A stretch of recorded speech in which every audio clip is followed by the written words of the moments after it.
Gusto ko lang naman kumain ng avocado. Ba't ganito? Hoy! Sino ka dyan? Itong isang avocado na to ay gagawin nating masarap na dessert. Hoy, pasensya na. Sino ka dyan talaga? Oh, ito, nagpakulo na ako ng gulaman, yung green. At saka nilagyan ko lang siya ng konting asukal at kunting hibab. May sago na din ako dito, pinakulo ko lang. Yung 1/4, kinalahati ko lang yung 1/4 at ganito na siya kadami. Gagawin natin. So, antayin na lang natin ito ma-dissolve. Tapos, isasalin natin para gawin. Ganyan yung kulay ng pagka-green kasi nilagyan ko talaga siya ng konting hibab. Tapos, konting asukal. Ayan, palamigin natin at patigasin. Hindi yung sa kanya yung patigasin mo ha, Char. Ayan, hiwain ko lang siya kasi i-puree ko yung kalahati. At yan yung ating, avocado. So, ayan, paghatiin lang natin to para ilalagay natin sa blender at gawin natin puree kasi ilalagay natin siya na may puree at saka may cubes na avocado. Ang ingay ng aso. So, ayan, lalagay na muna natin ito. Diba? Ang ganda ng avocado. Uy, nahulog pa. Pagkakain na natin, natin. Ay, sarap.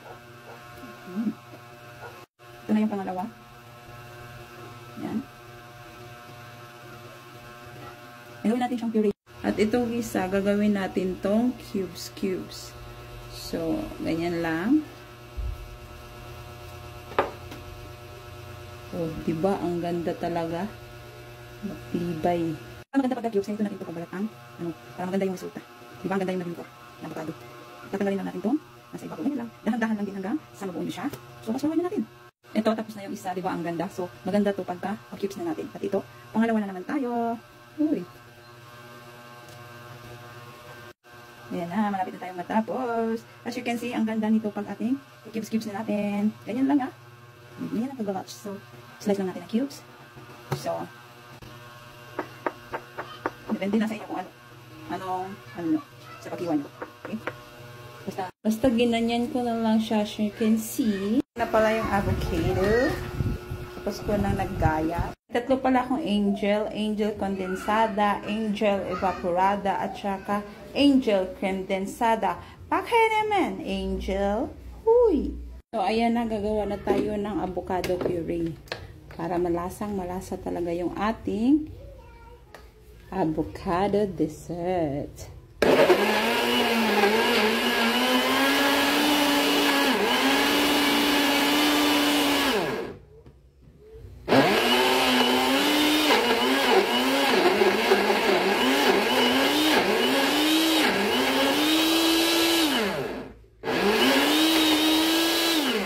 So, ayan na pala siya guys. Ganyan lang siya. Yung kalahati ng avocado na ginawa natin. Oh. You can see, sarap na, no? Silalagay natin yan mamaya. Ayan na. Tapos na natin siya napatigas. At saka, kinu-cubes ko na siya. As you can see, ganyan na siya kadami. Sa nakikita nyo, ang ganda. Kita nyo, cubes na yan lahat, ha? Tapos, ito na. Gagawin na natin, ipag-mix na natin lahat ang ating mga ingredients. At ito, ilalagay na natin muna yung sago. Diba? Nun lang kadali. Ay, ba't ang tigas na siya? Ay. Pero mamaya, mga ano din yan siya. So, ayan. Yan na, at lagay na natin yung avocado puree na ginawa natin kanina. Maghihiwalay din yan yung maghihiwalay din yan kasi maano na siya ng mga guruduhin natin na walang matitira dyan. Kaya uubusin na muna natin yan. Lang ha. Pagkatapos ng avocado puree natin, ilalagay din natin yung, tingnan mo, maghihiwalay din yung mga sago ngayon. Ilalagay na natin yung evaporada muna. Paandami na agad. Tapos, itong ating cream densada. Wala pa yung avocado natin, ha. Haluhaluin muna natin. Na pala, nilipat ko lang siya kasi nga di magkasya. Kasi ang dami. So, ilipat lang natin. Pinaghiwalay ko na din yung ano kasi nagdikit siya. Parang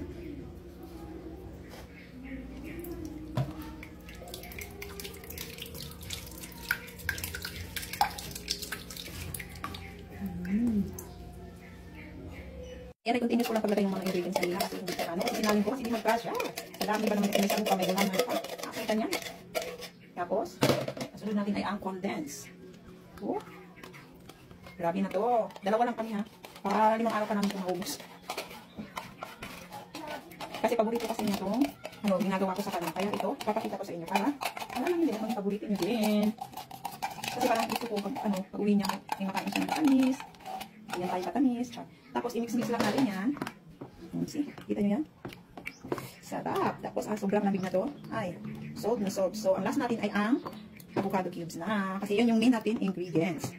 Ayan, ito na ating main ingredients. So lalagay na natin to. Woo! Sobrang sarap naman yan.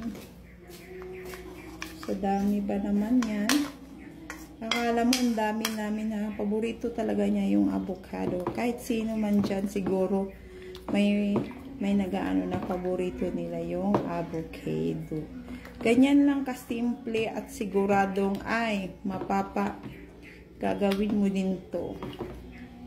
So ganyan lang. Tapos tikman mo lang kung ano ang magkulang. Kung may choice pa kayo talaga, lagyan din nyo ng cheese. Ay, ayan na. Tapos na. So, palamigin lang natin. Ganun lang kadali ang paggawa ha. So, nakikita nyo, may cubes na tayo dyan na avocado. Tapos, ang kulay niya ay green na siya, oh. And dahil sa ating puree.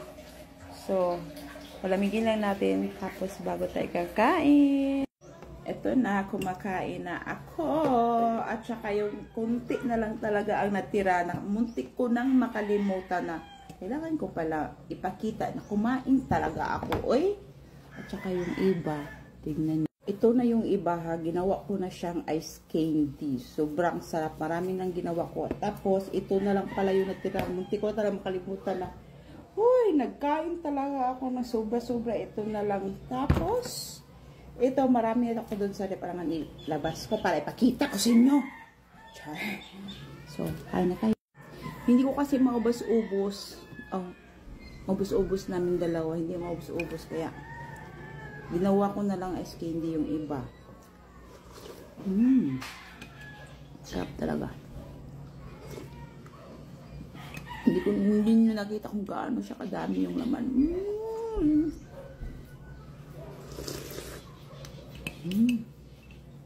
Yung avocado pa ng ice cream.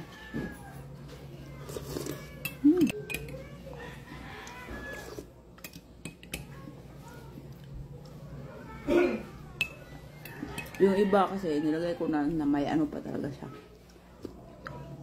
Para siyang ice cream.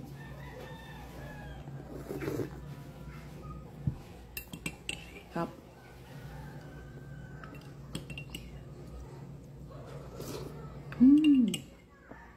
Ang lamig.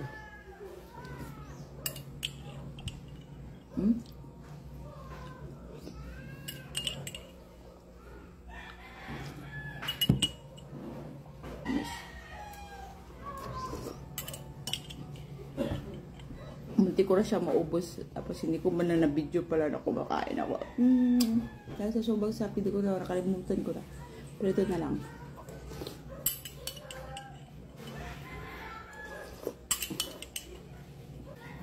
Goods na goods. Try nyo na din.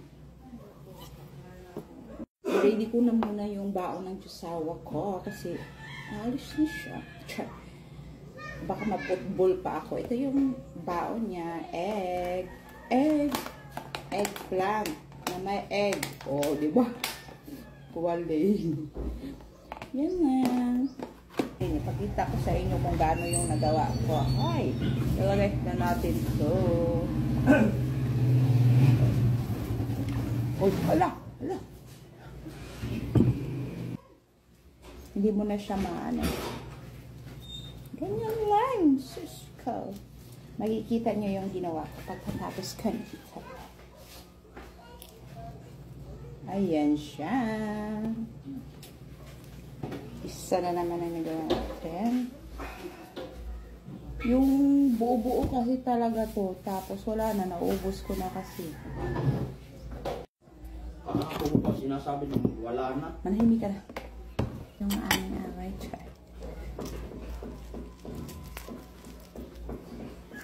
Naaway niya ako, guys.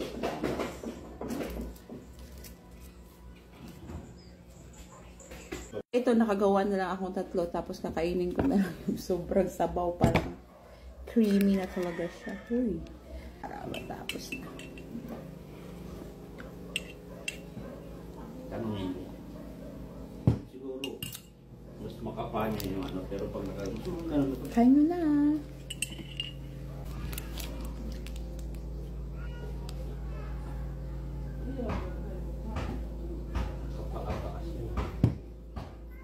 So that's it, guys. Thumbs up and try it now.